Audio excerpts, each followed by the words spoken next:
কেউ প্রশ্ন করতে পারেন যে যখন আল্লাহ কোরআন নাজিল করেছিলেন তখন দ্বিতীয় কোনো কিছুর কি প্রয়োজনীয়তা ছিল?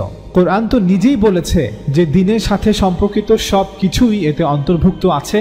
যখন কোরআন আল্লাহর কিতাবের মর্যাদায় মানুষের হাতে তুলে দেওয়া হয়েছিল তখন দ্বীনের যা কিছু নির্দেশনা ছিল তা কেবল এর মধ্যেই সীমাবদ্ধ রাখাই যথেষ্ট ছিল। এবং এখনও যদি কেউ জিজ্ঞাসা করে আমরা তাকে বলি যে কোরআন আল্লাহর কিতাব পড়তে এতে সম্পূর্ণ দ্বীন রয়েছে। কিন্তু যখন আমরা বলি যে রাসূল সাল্লাল্লাহু আলাইহি ওয়াসাল্লাম আমাদের প্রথমত কোরআন এবং দ্বিতীয়ত সুন্নাহ দিয়েছেন, তখন যুক্তিসঙ্গত একটি প্রশ্ন আমাদের সামনে চলে আসে, আর সেটি হলো সুন্নাহের প্রয়োজন কেন হয়েছিল? আমরাও একমত।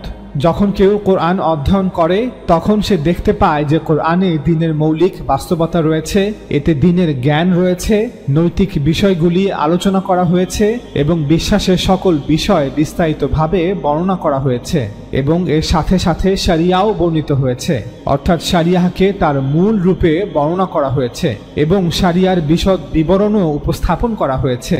যখন এতে এই সমস্ত কিছু বলা হয়েছে তাহলে এর বাইরে যা রয়েছে যাকে গায়রাল কোরআন বলা হয়েছে কেন তার প্রয়োজন পড়ল?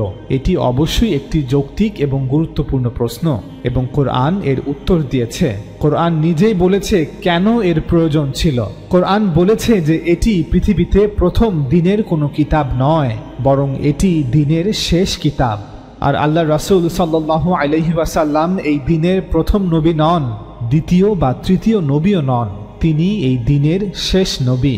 সূরা আলে ইমরানে এভাবে বর্ণনা করা হয়েছে, ইন্নাদ দীনা ইনদাল্লাহিল ইসলাম, আল্লাহর জন্য ইসলামই একমাত্র দ্বীন। যখন কোরআন শেষ গ্রন্থ এবং রাসূল সাল্লাল্লাহু আলাইহি ওয়াসাল্লাম শেষ নবী, তখন যুক্তি বলে দ্বীনের রাওয়ায়াত বা ঐতিহ্য পূর্ব থেকেই বিদ্যমান থাকা উচিত। অর্থাৎ এটা হতে পারে না যে মানুষ এই দ্বীনের সাথে সম্পূর্ণ অপরিচিত, অতএব সকল নবীদের দ্বারা প্রতিষ্ঠিত দ্বীনের এই রাওয়ায়াত বা ঐতিহ্যের মধ্যে যেমন আকীদা বিশ্বাস অন্তর্ভুক্ত ছিল তেমনি ইবাদতও অন্তর্ভুক্ত ছিল। পূর্ব থেকে চলে আসা এই দ্বীনের মধ্যে যেভাবে ঈমানিয়াত ছিল ঠিক তেমনি শরিয়াতও ছিল। সেই শরিয়া প্রথম দ্বীনই আদম আলাইহিস সালামকে দেওয়া হয়েছিল, পরবর্তীতে সেই শরিয়া বিভিন্ন নবীদের দ্বারা পুনরুজ্জীবিত করা হয়েছে।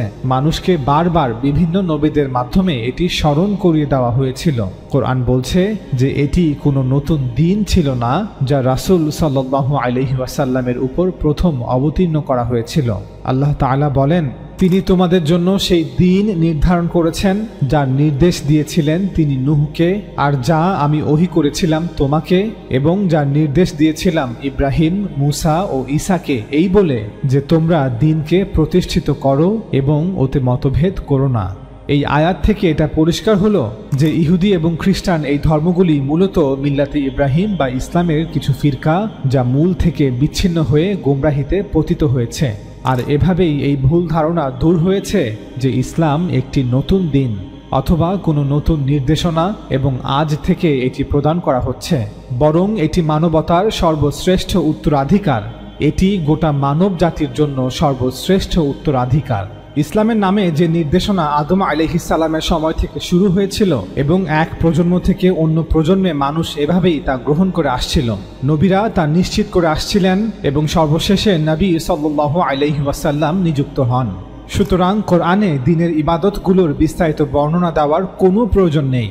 অতীত থেকে নবীদের যেই রাওয়ায়াত অব্যাহত আছে, রাসূল সাল্লাল্লাহু আলাইহি ওয়াসাল্লামকে কেবল সেই রাওয়ায়াত অনুসরণ করতে বলা হয়েছে। আল্লাহ তাআলা বলেন, আর এটাই ছিল আমার হুজ্জাত বা প্রমাণ যা আমি ইব্রাহিমকে তার স্বজাতির মোকাবিলায় দান করেছিলাম। আমি যাকে ইচ্ছা করি সম্মান, মর্তবা ও মহত্ব বাড়িয়ে দেই। নিঃসন্দেহে তোমার রাব প্রজ্ঞাময় ও বিজ্ঞ। আমি ইব্রাহিমকে ইসহাক ও ইয়াকুব দান করেছি এবং উভয়কেই সঠিক পথের সন্ধান দিয়েছি, আর তার পূর্বে নূহকেও সঠিক পথের হিদায়াত দিয়েছি। আর ইব্রাহিমের বংশের মধ্যে দাউদ, সুলাইমান, আইয়ুব, ইউসুফ, মুসা ও হারুনকে এমনিভাবেই সঠিক পথের সন্ধান দিয়েছি। এমনিভাবেই আমি সৎ ও পুণ্যশীল লোকদেরকে প্রতিদান দিয়ে থাকি। আর জাকারিয়া, ইয়াহিয়া, ঈসা ও ইলিয়াস তারা প্রত্যেকেই সৎ লোকেদের অন্তর্ভুক্ত ছিল। আর ইসমাইল, আলিয়াসা, ইউনুস ও লূতকে প্রত্যেককে আমি পৃথিবীবাসীর উপর শ্রেষ্ঠত্ব দান করেছি।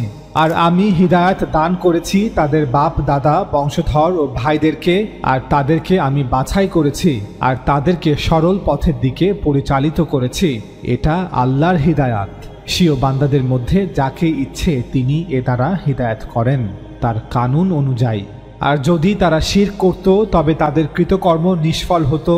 তারা ছিল সেই লোক যাদেরকে আমি কিতাব, কর্তৃত্ব ও নবুয়ত দান করেছি। সুতরাং যদি তোমার কওম তোমার নবুয়তকে অস্বীকার করে তাহলে তাদের স্থলে আমি এমন এক জাতিকে নিয়োগ করব যারা তা অস্বীকার করবে না। এরাই তারা যাদেরকে আল্লাহ হিদায়াত করেছেন। অতএব পূর্ববর্তী সকল নবীদের হিদায়াত তুমি অনুসরণ করো, তুমি তাদের পথ অনুসরণ করে চলো। তারা যে রীতিনীতি রেখে গেছে, যে দিনের নির্দেশনা তারা বিশ্বকে দিয়েছে, হে নবী তোমাকেও তা অনুসরণ করতে হবে। তুমি বলো, হে আমার কওম, আমি তোমাদের কাছে এর উপর কোনো বিনিময় চাই না। এই কোরআন তো বিশ্ববাসীর জন্য উপদেশ মাত্র। নবী সাল্লাল্লাহু আলাইহি ওয়াসাল্লাম রাসূল হিসেবে আরবে নিযুক্ত হয়েছিলেন। কোরআন আরবের সম্পূর্ণ ইতিহাস বর্ণনা করেছে। এতে বলা হয়েছে যে এটি সেই অঞ্চল যা আল্লাহ কর্তৃক নির্বাচিত হয়েছে। আল্লাহ তাআলা ইব্রাহিম আলাইহিস সালামের মাধ্যমে ফিলিস্তিন এবং হিজাজ এই দুটি অঞ্চল বাছাই করেছেন। আল্লাহ তাআলা নবী সাল্লাল্লাহু আলাইহি ওয়াসাল্লামের পূর্বপুরুষ ইব্রাহিম ও ইসমাইলকে বাইতুল্লাহ পুনর্নির্মাণ করতে নির্দেশ দিয়েছিলেন। ইসমাইল আলাইহিস সালাম ও তার সন্তানরা মুতাওয়াল্লি হিসেবে এই ঘরের দেখাশোনা করতেন, এটিকে শিরক মুক্ত রাখতেন এবং যারা এখানে সালাত, ইতিকাফ এবং তাওয়াফের জন্য আসতো তাদের জন্য এটিকে সর্বদা প্রস্তুত রাখতেন। আল্লাহ তাআলা বলেন, আর স্মরণ করো যখন আমি কাবাকে মানুষের জন্য মিলন কেন্দ্র ও নিরাপদ স্থান বানালাম এবং আদেশ দিলাম যে তোমরা মাকামে ইব্রাহিমকে সালাতের স্থান রূপে গ্রহণ করো, অর্থাৎ মাকামে ইব্রাহিমে দাঁড়িয়ে কাবার দিকে কিবলামুখী হয়ে সালাত আদায় করো। আর আমি ইব্রাহিম ও ইসমাইলকে দায়িত্ব দিয়েছিলাম যে তোমরা আমার গৃহকে তাওয়াফকারী, ইতিকাফকারী, রুকুকারী, সিজদাকারীদের জন্য পবিত্র করো। এভাবেই ইব্রাহিম এবং ইসমাইল আলাইহিস সালামের মাধ্যমে আল্লাহর দ্বীন আরব ভূখণ্ডে পৌঁছেছিল। পরবর্তীতে তার বংশধররাই দ্বীনে হানিফার এই রাওয়ায়েত বা ঐতিহ্য এক প্রজন্ম থেকে অন্য প্রজন্মে হস্তান্তরিত করেছে। আরবে আসার পর নবী রাসূলদের এই দ্বীনকে দ্বীনে ইব্রাহিম বলা হতো, কারণ তিনি এই দ্বীনকে আবার পুনরুজ্জীবিত করেছেন। আর রাসূল সাল্লাল্লাহু আলাইহি ওয়াসাল্লামের আগমনের পর এই দ্বীনকে দ্বীনে মুহাম্মদ বলা হয়েছে, কারণ তিনি মিল্লাতে ইব্রাহিমকে আবার পুনরুজ্জীবিত করেছেন। অবশ্যই দ্বীন ইসলাম এটি আল্লাহর দ্বীন। আল্লাহ তাআলা এই দ্বীনের মালিক, কিন্তু আল্লাহ প্রদত্ত এই দ্বীনের জন্য আমরা মুসলমানরা বিভিন্ন পরিভাষা ব্যবহার করে থাকি। এই দ্বীনকে আমরা আমাদের পূর্বপুরুষ আদম আলাইহিস সালামের দ্বীন বলে থাকি, আবার এই দ্বীনকে সকল নবী রাসূলদের দ্বীন বলে থাকি, আবার এই দ্বীনকে নির্দিষ্ট প্রেক্ষাপটে ইব্রাহিম আলাইহিস সালামের দ্বীন বলে থাকি, এবং এই দ্বীনকে আমরা আল্লাহর রাসূল সাল্লাল্লাহু আলাইহি ওয়াসাল্লামের দ্বীন বলে থাকি। নবী সাল্লাল্লাহু আলাইহি ওয়াসাল্লামের আগমনের পূর্বে এই দ্বীন সাধারণত ইব্রাহিম আলাইহিস সালামের আনা দ্বীন বা হেদায়েতের সাথে সম্পর্কিত ছিল। তাই কোরআন নিজেই এই বাস্তবতাকে বুঝাতে একটি শব্দ গ্রহণ করেছে, আর সেটি হলো মিল্লাতে ইব্রাহিম। মিল্লাত অর্থ তারিকা বা পথ, ইব্রাহিম আলাইহিস সালামের পথ। আল্লাহ তাআলা বলেন, নিশ্চয়ই ইব্রাহিম ছিল এক উম্মাহ, আল্লাহর একান্ত অনুগত, একনিষ্ঠ, আর সে মুশরিকদের অন্তর্ভুক্ত ছিল না। অর্থাৎ আরবের মুশরিকদের দাবি সম্পূর্ণ মিথ্যা। ইব্রাহিম তো ছিল আল্লাহর অনুগ্রহের জন্য কৃতজ্ঞ। আল্লাহ তাকে মনোনীত করেছিলেন এবং তাকে পরিচালিত করেছিলেন সরল পথে। আমি তাকে দুনিয়াতে কল্যাণ দান করেছিলাম, আর আখিরাতেও সে অবশ্যই সৎকর্মশীলদের অন্তর্ভুক্ত। হে মুহাম্মদ, তারপর আমি তোমার প্রতি ওহী পাঠিয়েছি, তোমাকে নবুয়ত দান করেছি, বলেছি যে তুমি মিল্লাতে ইব্রাহিমের অনুসরণ করো, এবং সে মুশরিকদের অন্তর্ভুক্ত ছিল না। অতএব ইব্রাহিম আলাইহিস সালামের পথ, তার রাওয়ায়েত, যদিও এর বিকৃতি ঘটেছিল, যদিও এতে বেদাতের সংমিশ্রণ হয়েছিল, যদিও শিরকের কালিমা এর গায়ে লেপন করা হয়েছিল, যদিও এর সংস্কারের প্রয়োজন ছিল, কিন্তু দ্বীন তার মহিমায় এক প্রজন্ম থেকে অন্য প্রজন্মে হস্তান্তরিত হচ্ছিল। ইব্রাহিম আলাইহিস সালামের এই রাওয়ায়েত কুরাইশদের মধ্যে উপস্থিত ছিল। এমন নয় যে কুরাইশ গোত্র দ্বীনের সাথে সম্পূর্ণ অপরিচিত ছিল। যখন কোরআন নাজিল হয়েছিল তখন বলা হয়েছিল এই ইব্রাহিমী রাওয়ায়েত যা সংস্কার করা প্রয়োজন তা সংস্কার করা হবে, নতুন করে কিছু সংযোজন করতে হলে তাও করা হবে। তবে দ্বীনে ইব্রাহিম বা মিল্লাতে ইব্রাহিমের রাওয়ায়েত যা চলমান আছে তা যে কোনো ক্ষেত্রে অনুসরণ করতে হবে। স্রোতের বিপরীতে গিয়ে ইসলামিক গবেষণামূলক কন্টেন্ট তৈরি করতে এবং প্রকৃত ইসলামকে সকল মানুষের সামনে তুলে ধরতে সময় এবং সম্পদ উভয়েরই প্রয়োজন। আমাদের বিলিভার বাংলা চ্যানেলকে সাপোর্ট করুন যাতে আমরা এই চ্যানেলের জন্য আরও বেশি কাজ করতে পারি। আমাদের সফলতার জন্য দোয়া করুন, আমাদের চ্যানেলকে সাবস্ক্রাইব করুন এবং ভিডিওগুলো অন্যের সাথে শেয়ার করে আমাদের সঙ্গেই থাকুন। কেউ প্রশ্ন করতে পারেন যে আল্লাহ গায়রাল কোরআনের হেদায়েত কেন দিয়েছিলেন? পূর্ববর্তী সকল নবীদেরকে কি কিতাব ছাড়াও অন্য কিছু নির্দেশনা দেওয়া হয়েছিল? উত্তর, আল্লাহ তাআলার হেদায়েত সকল নবীদের জারি করা সুন্নাহ বা পথ দিয়েই শুরু হয়েছিল। কিতাব তো অনেক পরে এসেছিল। পূর্বে আল্লাহর দ্বীন কেবল জবানি হেদায়েত বা মৌখিক নির্দেশনা ছিল। যখন নবীদের দ্বারা মৌখিক নির্দেশনা দেওয়া হতো এবং তারা সেই নির্দেশনা বাস্তবায়ন করে দেখাতেন, তখন এটি মানুষের আমলে পরিণত হতো। অতএব নবীদের এই দীর্ঘ সিলসিলা বা ধারাবাহিকতায় কোনো বই ছিল না যা মানুষ পড়ত। নবীদের এই সুন্নাহ কিতাব হতে অনেক আদি, অবশ্যই কোরআন হতেও আদি। এই সুন্নাহ আদম আলাইহিস সালামের সময় থেকেই জারি করা হয়েছিল। এ কারণেই কোরআনে সুন্নাহের বিষয়ে বিস্তারিত আলোচনা করা হয়নি, শুধু নীতিগত অবস্থান থেকে সংক্ষেপে আলোচনা করা হয়েছে। মৌলিক নির্দেশনাগুলো উল্লেখ করা হয়েছে। যদি এই সুন্নাতে কিছু সংস্কারের প্রয়োজন হয় তবে সে বিষয়ে কোরআনে কথা বলা হয়েছে। মিল্লাতে ইব্রাহিমের সকল সুন্নাহ যেমন নামাজ, রোজা, হজ, জাকাত, কুরবানি, এতেকাফ, খাতনা এসবই আরবদের মধ্যে অব্যাহত ছিল এবং আরবের লোকেরা এর অনুসরণ করত, যদিও তারা শিরকে লিপ্ত ছিল। এবং ইব্রাহিম আলাইহিস সালামের সুন্নাতে কিছু বিদআত অন্তর্ভুক্ত করা হয়েছিল। এতে কিছু ত্রুটি ছিল, মানুষ কিছু জিনিস ভুলে গিয়েছিল। ধরুন, যদি এখন কোনো নবী আসেন, যদিও তা সম্ভব নয়, তবুও উদাহরণস্বরূপ বলছি, যদি এখন কোনো নবী আসেন এবং তাকে কোনো কিতাব দেয়া হয়, তখন সেই কিতাবে অবশ্যই নামাজ, রোজা, হজ, জাকাত এই ইবাদতগুলোর বিষয়ে বিস্তারিত আলোচনা থাকবে না। তবে ইবাদতের মধ্যে কোনো ত্রুটি থাকলে তা কিতাবের মাধ্যমে বা নবীর মাধ্যমে সংশোধন করা হবে। ইবাদতগুলোকে স্মরণ করিয়ে দেয়া হবে, ইবাদতের গুরুত্বকে বর্ণনা করা হবে। সময়ের সাথে সাথে যদি কোনো বিষয় হারিয়ে গিয়ে থাকে তবে তা পুনরুজ্জীবিত করা হবে। নতুন কিতাব যা অবতীর্ণ হবে তাতে সেই ইবাদতগুলো সম্পর্কে বিস্তারিত আলোচনা থাকবে না, যে সেগুলো কিভাবে আদায় করতে হবে, বরং রাসূলের মাধ্যমে এর সংশোধন করা হবে, যা আমরা ইতিমধ্যেই অনুসরণ করছিলাম। আমরা যে নির্দেশনাবলী সম্পর্কে অবগত, সেগুলি কেন প্রথমবারের ন্যায় কিতাবে আবার পুনরাবৃত্তি করা হবে? সুতরাং সুন্নাহ পূর্ব থেকেই বিদ্যমান। এটি সকল নবীদের দিন, সকল রাসূলগণ একই দিন জারি করেছেন এবং এটি সর্বশেষে আল্লাহর রাসূল সাল্লাল্লাহু আলাইহি ওয়াসাল্লাম দ্বারা জারি করা হয়েছে। এখন কেউ হয়তো প্রশ্ন করতে পারেন যে কিন্তু আল্লাহ কোরআনে বলেছেন রাসূল সাল্লাল্লাহু আলাইহি ওয়াসাল্লাম এবং তার কওম কিছু জানত না, যেমন এভাবে আমি তোমার প্রতি প্রেরণ করেছি রূহ আমার নির্দেশ হতে, যেভাবে ঈসার কাছে পাঠিয়েছি। তুমি তো জানতে না কিতাব কি ও ঈমান কি, অর্থাৎ তুমি তো পরিপূর্ণভাবে জানতে না যে আল্লাহর আইন কি এবং ঈমানিয়াত ও আখলাকিয়াত কি। তিনি উম্মীদের মধ্যে তাদের একজনকে পাঠিয়েছেন রাসূল রূপে, যে তাদের নিকট আবৃত্তি করে তার আয়াতসমূহ, তাদেরকে পবিত্র করে এবং এ উদ্দেশ্যে শিক্ষা দেয় কিতাব ও হিকমা। ইতিপূর্বে তো তারা ছিল ঘোর বিভ্রান্তিতে। সুতরাং আল্লাহ তাআলা কেন বলেছেন যে রাসূল সাল্লাল্লাহু আলাইহি ওয়াসাল্লাম এবং তার কওম কিছুই জানত না?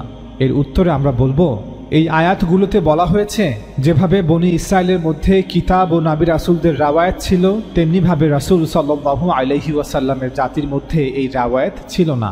এজন্যই ইহুদিরা আরবদেরকে উম্মি বলতো। ইব্রাহিম আলাইহিস সালামের পর প্রায় ২৫০০ বছর ধরে আরবের লোকেরা অথবা নবী সাল্লাল্লাহু আলাইহি ওয়াসাল্লামের জাতির লোকেরা নবী রাসূলদের মিল্লাতে ইব্রাহিমের ঐতিহ্য থেকে বিচ্ছিন্ন হয়ে পড়েছিল। ইসমাঈল আলাইহিস সালামের পর তাদের কাছে আর কোনো নবী আসেনি। সুতরাং যখন কোরআন নাজিল হয়েছিল তখন তাদের কাছে এর পূর্বে কোনো কিতাব ছিল না। কোরআনের আকারে এই কিতাব তাদেরকে প্রথমবার দেওয়া হয়েছে। বিশুদ্ধ ঈমান বা বিশ্বাস কি এবং এর বিস্তারিত কি, এ সমস্ত বিষয় মানুষ অনেকাংশে ভুলে গিয়েছিল, ফলে শিরকে লিপ্ত হয়ে পড়েছিল।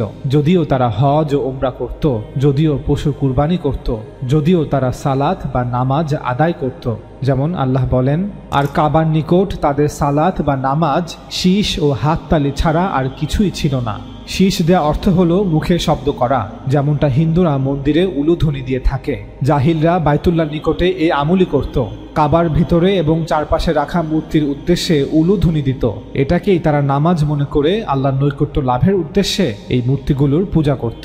অতএব সেই মুশরিক সালাত আদায়কারীর জন্য দুর্ভোগ যারা নিজেদের সালাতে অমনোযোগী। কুরাইশরা বাইতুল্লাহর মুতাওয়াল্লি বা রক্ষক ছিল, সুতরাং তারা একটি ধর্মীয় আচার হিসেবে নামাজ আদায় করত। ইব্রাহিম এবং ইসমাঈল আলাইহিস সালামের প্রতিষ্ঠিত ঐতিহ্যের যা কিছু অবশিষ্ট ছিল তার সাথে সামঞ্জস্য রেখেই এটি আদায় করা হতো। তাই রাসূল সাল্লাল্লাহু আলাইহি ওয়াসাল্লাম এবং তার কওম জানতেন না যে কিতাব কি এবং ঈমান কি। এই কথাটি একটি বিশেষ প্রেক্ষাপটে বলা হচ্ছে, অর্থাৎ বনী ইসরাঈলদের মধ্যে যেমন জ্ঞানের ঐতিহ্য, কিতাবের ঐতিহ্য, নবী রাসূলদের ঐতিহ্য ছিল, তেমনটি তাদের মধ্যে ছিল না। আল্লামা উস্তাদ জাভেদ আহমেদ গামিদি তার বই মিজানে সুন্নাহকে সংজ্ঞায়িত করেছেন এভাবে: সুন্নাহ বলতে আমরা দ্বীনে ইব্রাহিমের সেই রাওয়ায়াত বা ঐতিহ্যকে বোঝাচ্ছি যা নবী সাল্লাল্লাহু আলাইহি ওয়াসাল্লাম কর্তৃক সংস্কার ও পুনর্জাগরণের পর এবং এতে কিছু সংযোজন করার পর দ্বীনের মর্যাদায় তার অনুসারীদের মধ্যে জারি করে দিয়েছেন। কোরআনে আপনি সাল্লাল্লাহু আলাইহি ওয়াসাল্লামকে মিল্লাতে ইব্রাহিম অনুসরণ করার নির্দেশ দেওয়া হয়েছে এবং রাসূল সাল্লাল্লাহু আলাইহি ওয়াসাল্লাম কর্তৃক জারি করা এই রাওয়ায়াত সেই মিল্লাতে ইব্রাহিমেরই অংশ। শাহ ওয়ালিউল্লাহ দেহলভী তার কিতাব হুজ্জাতুল আল বালিগাতে লিখেন, রাসূল সাল্লাল্লাহু আলাইহি ওয়াসাল্লাম যে শরিয়া এনেছেন, যদি আপনি তার বাস্তবতা বুঝতে চান এবং এর অর্থ নিয়ে চিন্তা করতে চান, তাহলে প্রথমত আপনার যে জিনিসটি বোঝা উচিত বা যা নিয়ে আপনার গবেষণা করা উচিত তা হলো আরবের উম্মিদের সেই পরিস্থিতি যেখানে নবী সাল্লাল্লাহু আলাইহি ওয়াসাল্লাম নিযুক্ত হয়েছিলেন। কারণ দ্বীনের কাঠামোর উপাদান ছিল রাসূল সাল্লাল্লাহু আলাইহি ওয়াসাল্লামের কওম। এরপর দ্বিতীয়ত আমাদের বুঝতে হবে নবী সাল্লাল্লাহু আলাইহি ওয়াসাল্লামের সংস্কারের ফলে কি পরিস্থিতি তৈরি হয়েছিল, তাহলেই আমরা পরিবর্তনগুলো সম্পর্কে ধারণা পেতে পারব। প্রথমত আমাদের মূল বিষয়টি বুঝতে হবে যে নবী সাল্লাল্লাহু আলাইহি ওয়াসাল্লাম কোনো নতুন দ্বীন নিয়ে আসেননি, বরং তিনি মিল্লাতে হানিফিয়া ইসমাইলিয়ার দাওয়াত নিয়ে এসেছেন, যাতে করে মিল্লাতে হানিফিয়া ইসমাইলিয়ার মধ্যে যে বক্রতা তৈরি হয়েছে, মিল্লাতে হানিফিয়া ইসমাইলিয়ায় যে সকল বিচ্যুতি ঘটেছে সেগুলো সংশোধন করা যায়। আর যদি লোকেরা নিজেদের তরফ থেকে মিল্লাতে হানিফিয়া ইসমাইলিয়ায় কোনো পরিবর্তন এনে থাকে তাহলে তার প্রতিকার করা যায়। আর যেই উজ্জ্বলতা মিল্লাতে হানিফিয়া ইসমাইলিয়ায় মৌজুদ আছে তা বিশ্বজুড়ে ছড়িয়ে দেয়া যায়। এরপর শাহ ওয়ালিউল্লাহ দেহলভী কোরআনের একটি আয়াত উল্লেখ করেন, হে কোরাইশের মুশরিকরা, এটা তোমাদের পিতা ইব্রাহিমের মিল্লাত, ইব্রাহিমের তরিকা, পথ। তিনি পূর্বে তোমাদের নামকরণ করেছেন মুসলিম এবং এই কিতাব কোরআনেও তোমাদের নাম মুসলিম রাখা হয়েছে, যাতে রাসূল তোমাদের জন্য সাক্ষী স্বরূপ হয় আর তোমরা আরবরা সাক্ষী হও গোটা মানব জাতির জন্য। নবী তোমাদের কাছে আমার বার্তা পৌঁছে দিয়েছেন, এবার তোমরা রোম পারস্য সহ সমগ্র দুনিয়ার সামনে তাওহীদের এই বার্তাকে ঘোষণা করবে।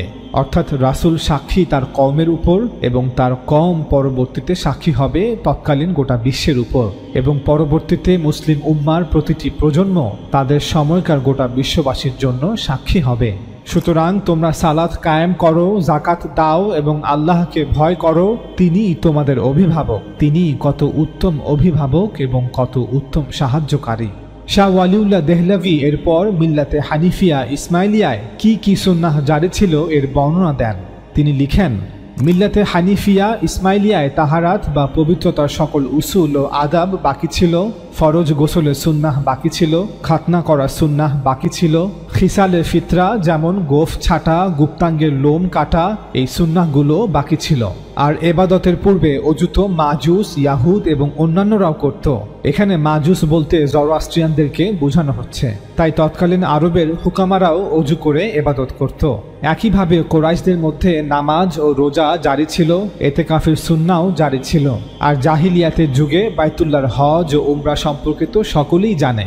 জাহিলিয়াতের যুগে আরবরা পশুকে জবাই করে কুরবানি করত আর উটকে তারাও নাহার করত। তারাও তাদের মৃতদেরকে দাফন করত। তাদের মধ্যেও নিকাহ, তালাক এবং ইদ্দাতের তরিকা জারি ছিল। জাহিলিয়াতের যুগেও মা, বোন, মেয়ে ও অন্যান্য কিছু সম্পর্কের নারীদের বিয়ে করা হারাম ছিল। জাহিলিয়াতের যুগেও কিসাস, দিয়াত ও কাসামার বিধান চালু ছিল। আল্লাহ তাআলা রাসূল সাল্লাল্লাহু আলাইহি ওয়াসাল্লামের মাধ্যমে দ্বীনে ইব্রাহিমের এই রাওয়ায়াতগুলোকে সংস্কার করেছেন, নতুন করে পুনরুজ্জীবিত করেছেন। কিছু সংযোজন করার থাকলে তা করে মুসলমানদের মধ্যে জারি করে দিয়েছেন। সুন্নাতের মাধ্যমে দ্বীন হিসেবে আমরা যা পেয়েছি তা নিম্নরূপ।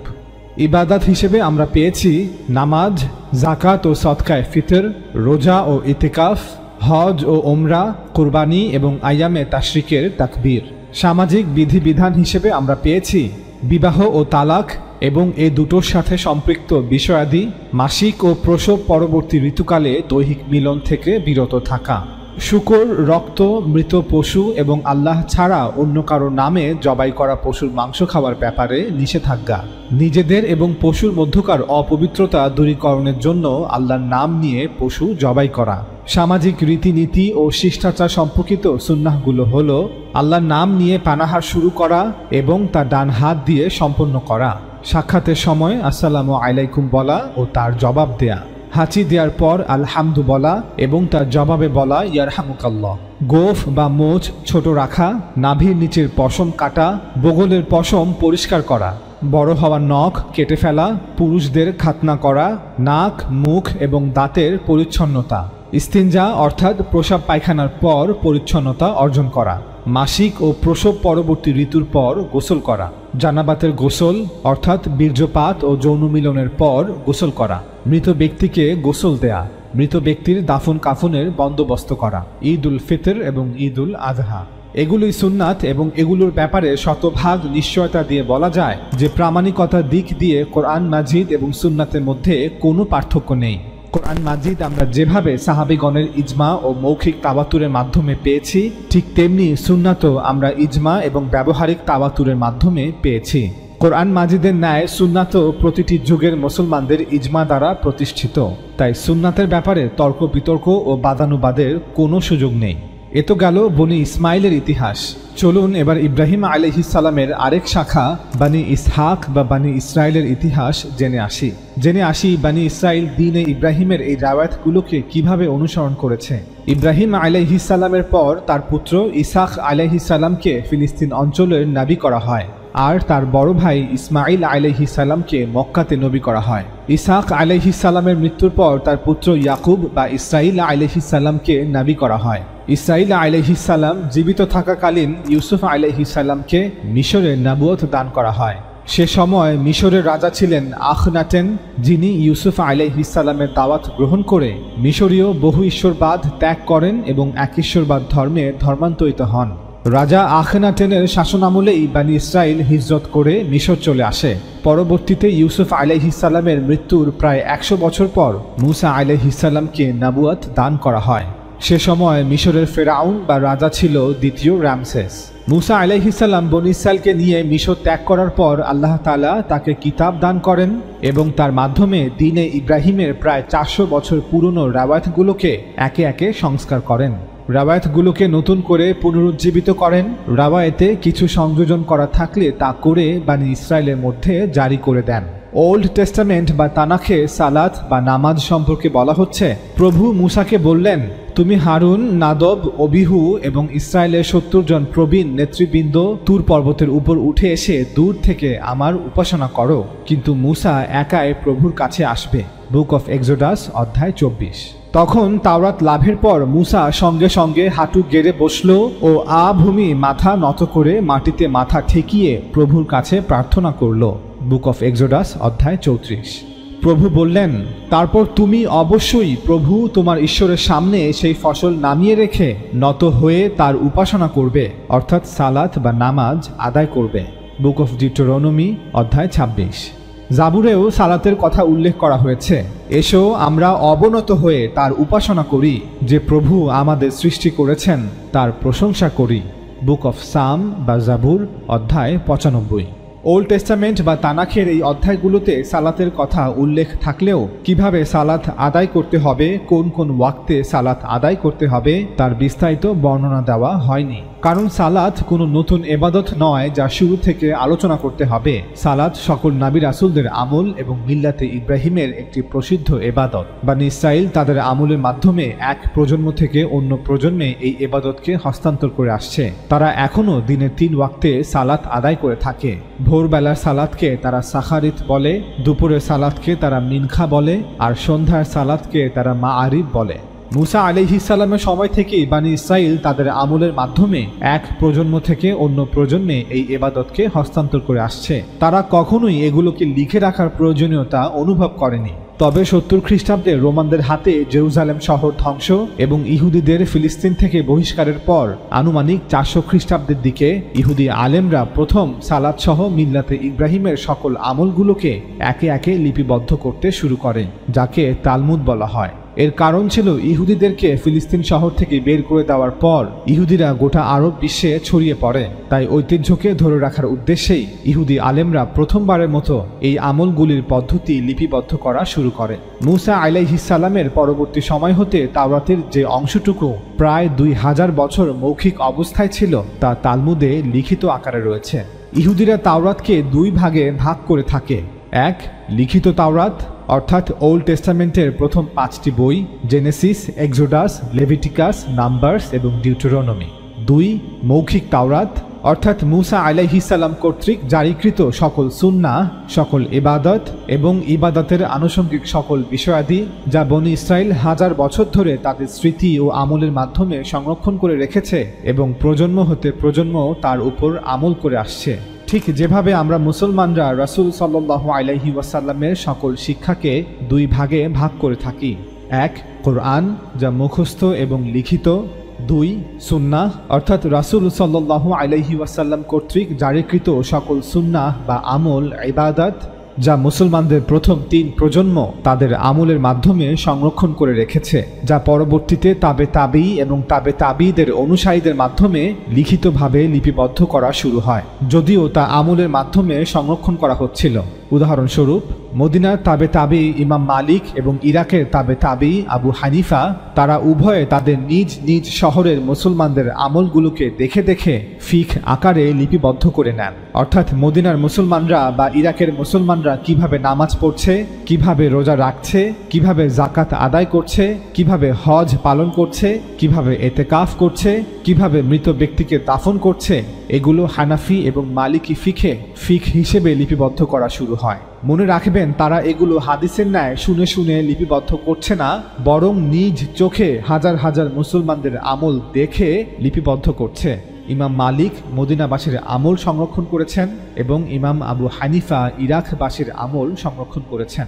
তাছাড়া ইমাম জাফর আস-সাদিক, ইমাম শাফি, ইমাম আহমেদ বিন হাম্বল সহ আরও অনেকেই তাদের ফিখের মাধ্যমে এই আমলগুলোকে সংরক্ষণ করেছেন। চলুন ওল্ড টেস্টামেন্ট বা তানাখ হতে জাকাতের বিধানগুলো আপনাদের পড়ে শোনাই। সমস্ত শস্যের দশমাংশ প্রভুর অধিকারে থাকে। এর অর্থ হলো জমি থেকে কেটে আনা শস্য এবং গাছ থেকে আনা ফল ফলাদি এসবের দশমাংশ প্রভুর অধিকারভুক্ত। যাজকরা প্রত্যেক ব্যক্তির গরু বা মেষদের মধ্য থেকে প্রতি 10টির জন্য একটি করে প্রাণী নেবে এবং তা হবে প্রভুর উদ্দেশ্যে পবিত্র। এগুলি ইসরায়েলের লোকেদের জন্য তুর পর্বত থেকে মুসাকে দেওয়া প্রভুর আদেশসমূহ। বুক অফ লেভিটিকাস অধ্যায় 27।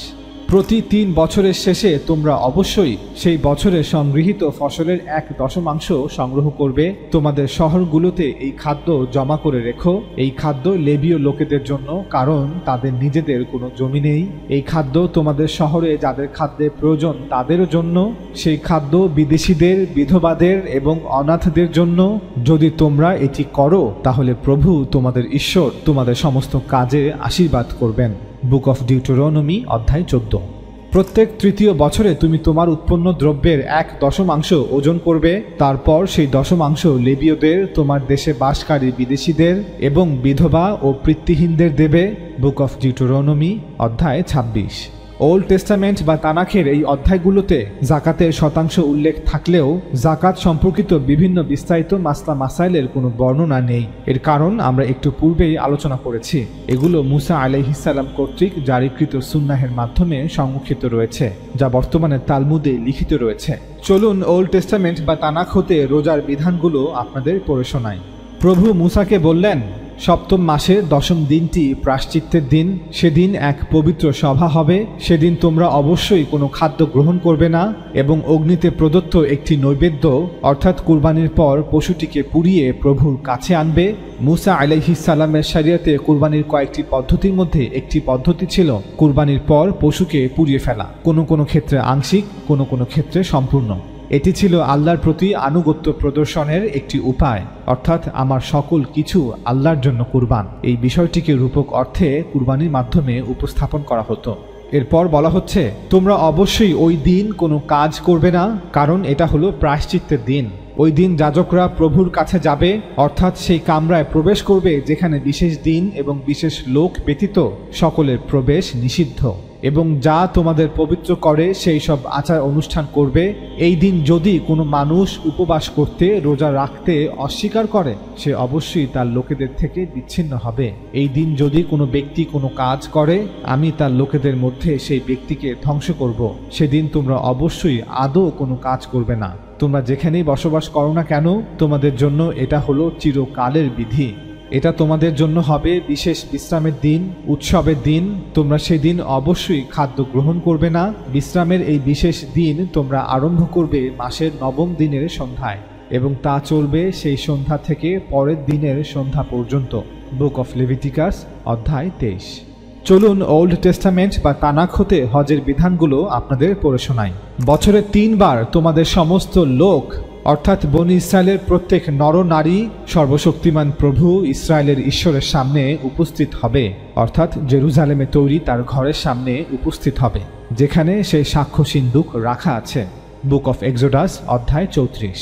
পবিত্র স্থানের উদ্দেশ্যে বার্ষিক তীর্থযাত্রাকে আরবিতে হজ বলা হয়, আর হিব্রুতে বলা হয় হাগ। হিব্রু ভাষায় হাগ শব্দের অর্থ উৎসব বা উদযাপন। বাইবেলের অনেক স্কলাররাই বলে থাকেন যে ইহুদি ক্লাসিক্যাল সময়ে হাগ শব্দটিকে আরবি হাজ শব্দের মতোই উচ্চারণ করা হতো, তবে বর্তমান আধুনিক হিব্রু ভাষায় এটিকে হাগ উচ্চারণ করা হয়। জেরুজালেমে প্রথম মসজিদ নির্মাণের পর সুলাইমান আলাইহিস সালাম হজের এই দিনটিকেই মসজিদে প্রথম ইবাদতের দিন হিসেবে বেছে নিয়েছিলেন। তানাখে বলা হচ্ছে, এরপর রাজা সুলাইমান ইসরায়েলের সমস্ত প্রবীণ ব্যক্তি, পরিবার গোষ্ঠীর প্রধান ও নেতাদের তার কাছে জেরুজালেমে ডেকে পাঠালেন। সুলাইমান দাউদ নগরী থেকে সাক্ষ্য সিন্দুকটি মন্দিরে আনার সময় তার সঙ্গে যোগ দেবার জন্য এই সব ব্যক্তিদের ডেকে পাঠিয়েছিলেন, যাতে সকলে মিলে জেরুজালেমে নির্মিত নতুন মসজিদে এই সাক্ষ্য সিন্দুকটি স্থাপন করে। অতঃপর এথানিম মাসে অর্থাৎ সপ্তম মাসের ফসল সঞ্চয়ের উৎসবের সময় ইসরায়েলের সমস্ত বাসিন্দা এসে রাজা সুলাইমানের সঙ্গে যোগদান করল। সমস্ত প্রবীণরা এসে নির্দিষ্ট স্থানে পৌঁছানোর পর যাজকরা সেই প্রভুর পবিত্র সিন্দুক, ঈশ্বরের উপাসনার জন্য ব্যবহৃত পবিত্র তাঁবুটি ও তাঁবুর জিনিসপত্র বয়ে নিয়ে চলল। লেবীয়রা এই কাজে যাজকদের সাহায্য করেছিল। রাজা সলোমন ও ইসরায়েলের সমস্ত বাসিন্দারা সেই পবিত্র সিন্দুকের সামনে একত্রিত হবার পর অগণিত পশু বলি দেওয়া হলো। তারপর যাজকরা প্রভুর সেই পবিত্র সিন্দুকটিকে মন্দিরের পবিত্রতম স্থানে, যেখানে সিন্দুক রাখার জায়গা, সেখানে স্থাপন করলো। সিন্দুকটিকে ফেরেশতাদের মূর্তির ডানার তলায় এমনভাবে রাখা হলো যাতে ফেরেশতাদের ছড়ানো ডানা সেই সিন্দুকটা ও সিন্দুকটার বহনদণ্ডের উপর মেলা থাকে। তারপর সুলাইমান এক সুদীর্ঘ মন্ত্র উচ্চারণে প্রভুর প্রার্থনা করলেন। তিনি বললেন, ধন্য প্রভু ইসরায়েলের ঈশ্বর মহামহিম, আমার পিতা দাউদকে তিনি যেসব প্রতিশ্রুতি দিয়েছিলেন তার সবই তিনি পালন করেছেন। প্রভু আমার পিতাকে বলেছিলেন, আমি আমার সমস্ত লোকেদের ইসরায়েলীয়দের মিশর থেকে নিয়ে এসেছি, কিন্তু এখন পর্যন্ত আমি মসজিদ নির্মাণের জন্য ইসরায়েলের কোনো নগর বেছে নেইনি, আর আমার লোকেদের ইসরায়েলীয়দের পরিচালনার জন্য কোনো ব্যক্তিকে মনোনীত করিনি। এবার আমি আমার উপাসনার জন্য জেরুজালেম শহরকে বেছে নিলাম, আর দাউদকে বেছে নিলাম আমার লোকেদের ইসরায়েলীয়দের শাসন করার জন্য।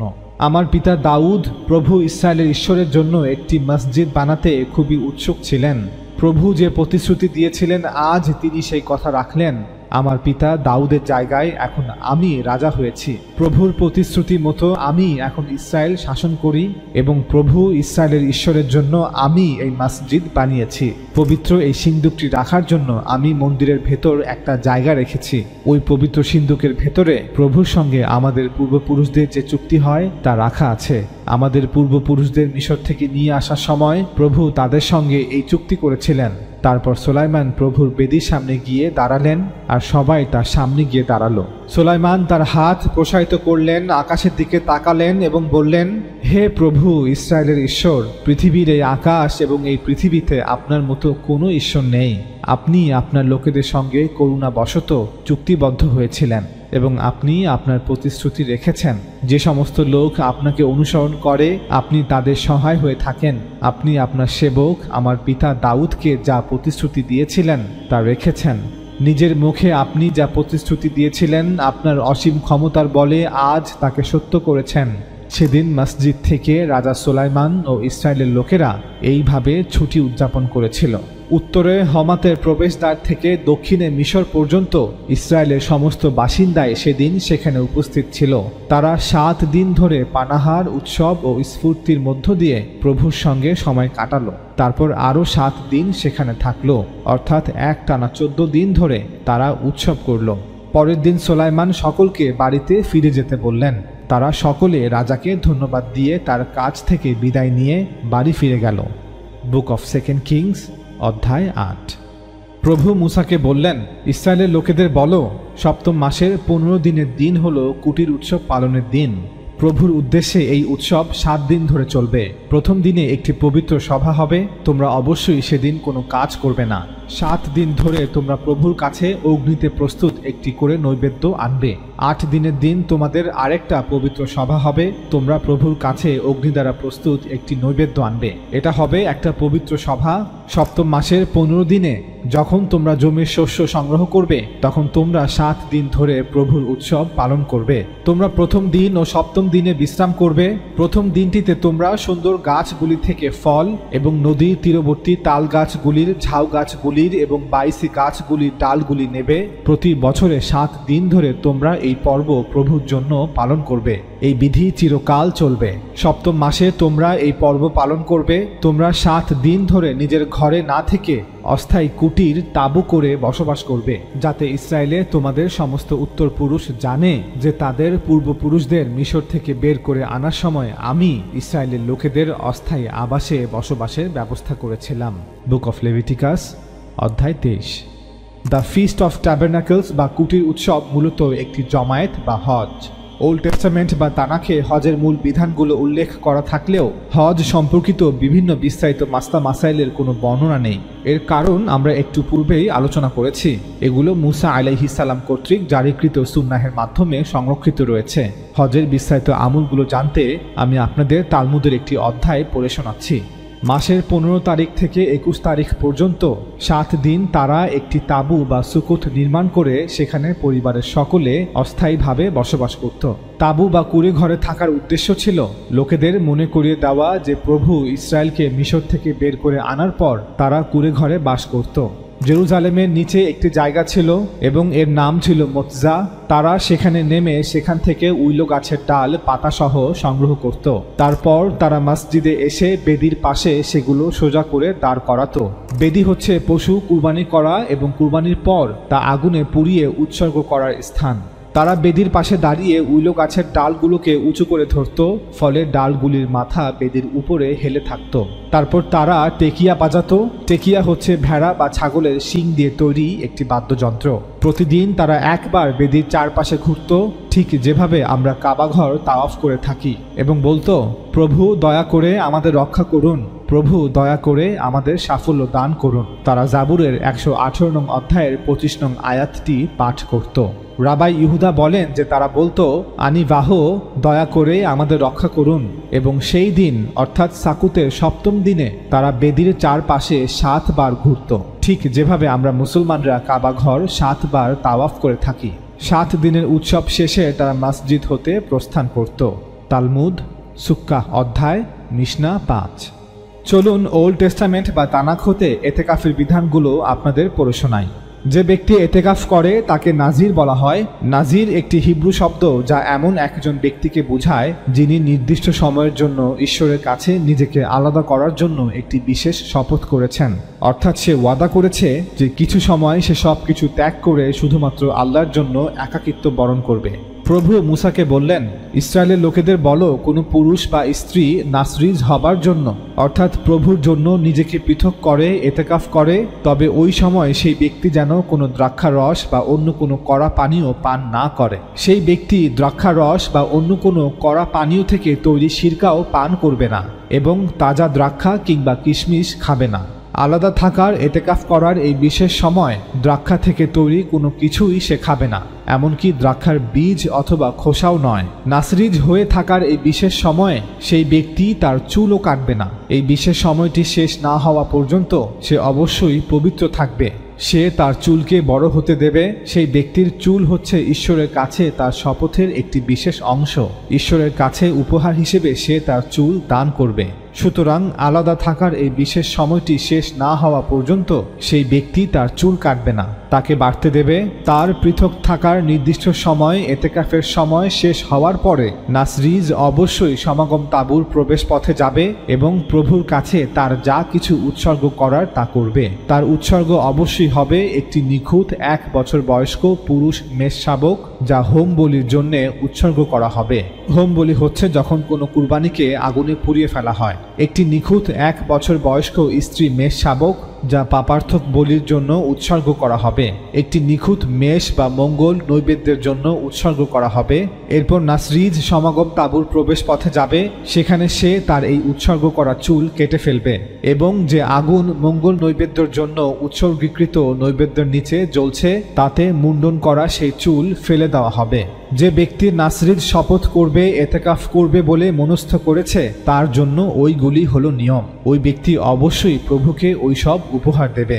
এছাড়াও যদি কোনো ব্যক্তি আরও কিছু বেশি দিতে সক্ষম হয় এবং তা দেবার জন্য শপথ করে থাকে তাহলে তাকে অবশ্যই তার শপথ রাখতে হবে। তবে তাকে অবশ্যই কমপক্ষে ওই সব জিনিসপত্র দিতেই হবে যা নাসরিজ শপথের নিয়মে তালিকাভুক্ত হয়েছে। প্রভু মুসাকে বললেন, হারুন এবং তার পুত্রদের বলে দাও যে এভাবেই তারা ইসরায়েলের লোকেদের আশীর্বাদ করবে। তারা বলবে, প্রভু তোমাদের আশীর্বাদ করুন এবং রক্ষা করুন। প্রভু তোমাদের প্রতি সদয় হন এবং তোমাদের করুণা প্রদর্শন করুন। প্রভু তোমাদের প্রার্থনার উত্তর দিন এবং তোমাদের শান্তি দিন। এরপর প্রভু বললেন, ইসরায়েলের লোকেদের আশীর্বাদ করার জন্য হারুন এবং তার পুত্ররা আমার নাম ব্যবহার করবে এবং আমি তাদের আশীর্বাদ করব। বুক অফ নাম্বারস অধ্যায় 6।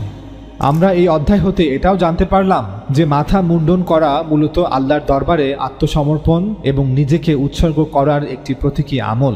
আমরা মুসলিমরা হজের সময় এজন্যই মাথা মুন্ডন করে থাকি যে হে আল্লাহ, যে পশু আমি কুরবানি করলাম আমিও তার মতোই নিজেকে কুরবান করতে, নিজেকে উৎসর্গ করতে তৈরি আছি। আমরা এই দীর্ঘ আলোচনা হতে প্রমাণ করার চেষ্টা করলাম যে মিল্লাতে ইব্রাহিমের দুটি শাখা অর্থাৎ বানি ইসমাইল এবং বানি ইসরাইলের সকল আমলগুলো মৌলিকভাবে একই রকম ছিল এবং বর্তমানেও একই রকম আছে। আমরা আমাদের আলোচনায় এটাও প্রমাণ করেছি যে মিল্লাতে ইব্রাহিম মূলত আদম আলাইহিসসালামের সময় হতে চলে আসা একটি রাওয়ায়াত বা আদম আলাইহিসসালামের সময় হতে জারিকৃত সুন্নাহ, যা আদম আলাইহিসসালাম পরবর্তী সকল নবী রাসূলরা অনুসরণ করেছেন। এজন্য পৃথিবীর সকল ধর্ম, এমনকি পৌত্তলিক ধর্মগুলোতেও আপনি সালাতের নামাজের আমল খুঁজে পাবেন। হিন্দু ধর্মের অনুসারীরা মূর্তি পূজা করলেও, শিরক করলেও এবাদতের সময় তারা ঠিকই দণ্ডায়মান হয়, রুকু করে এবং সেজদা করে, যদিও তারা এই আমলগুলো আল্লাহর জন্য নয় বরং মিথ্যা মূর্তির উদ্দেশ্যে করে থাকে। তারাও তাদের মন্দিরগুলোকে তাওয়াফ করে যেভাবে আমরা মুসলমানরা কাবা ঘরকে তাওয়াফ করে থাকি। তারাও রোজা রাখে অর্থাৎ উপবাসের আমল করে। তারাও জাকাত দেয় অর্থাৎ সম্পদ হতে দান করে। তারাও এতেকাফ করে অর্থাৎ ঈশ্বরের নৈকট্য অর্জনের জন্য নিজেকে সকল মানুষ হতে পৃথক করে কিছু দিন একাকী থাকার আমল করে। যদিও হিন্দু ধর্ম, বৌদ্ধ ধর্ম এবং জৈন ধর্ম সহ আরও কিছু ধর্মের সাধু, সন্ন্যাসী এবং তপস্বীরা ইতিকাফের এই রীতি বা আমলটিকে বিকৃত করে চরমপন্থা অবলম্বন করেছে, যেখানে তারা নিজেদেরকে স্থায়ীভাবে জগতের সকল কর্মকাণ্ড হতে গুটিয়ে নিয়েছে। হিন্দু পুরোহিত হিন্দু সন্ন্যাসীদের ন্যায় সাধারণ হিন্দুরাও তাদের মাথা মুন্ডন করে থাকে, ঠিক যেভাবে আমরা মুসলমানরা মাথা মুন্ডন করে থাকি।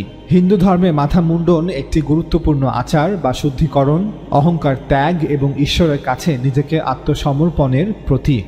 হিন্দু ধর্মসহ আরও কিছু ধর্মে মাথা মুন্ডন করা দ্বারা বস্তু জগতের প্রতি আসক্তির প্রতীকী ঝরে পড়া বোঝানো হয় এবং এটি আধ্যাত্মিক অনুশীলনের প্রতি অঙ্গীকারকে প্রতিনিধিত্ব করে।